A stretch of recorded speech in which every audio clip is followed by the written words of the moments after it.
আমাকে তো হচ্ছে টিকিট নিয়ে টিকিট বিসিবি যে সরাসরি টিকিট দিতে পারতেছে না, আমাদেরকে দিচ্ছে না, যার কারণে আমরা অনেক ক্রিকেট প্রেমিকরা আমরা ভোগান্তির মাঝে পড়তেছি, আমরা টিকিট পাইতেছি না। আর যেহেতু যারা পাইতেছে 250 টাকার টিকিট, এইখান থেকে বেড নিচ্ছে 15%, অনেক টাকা আসে। তাহলে এই টাকাটা যে এক্সট্রা নিয়ে নিল, এই টাকাটা আসবে কোথা থেকে? কিংবা আমরা যে টিকিট পাচ্ছি না, এটা একটা ব্যবস্থা করতে হবে না, মানে সরাসরি টিকিটটা। অনলাইনে আমরা যাচ্ছি, কিন্তু এখানে বেড চাচ্ছে অনেকটা, অনলাইনে অনেকে পাইতেছে না টিকিট।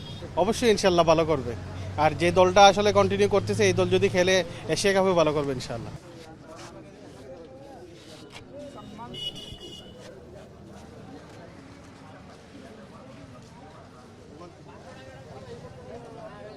অনলাইনে ভালো আমি মনে করি। আর এখানে এর আগে একবার টিকিট নিয়ে বিড়ম্বনায় পড়তে হয়েছে আমাকে।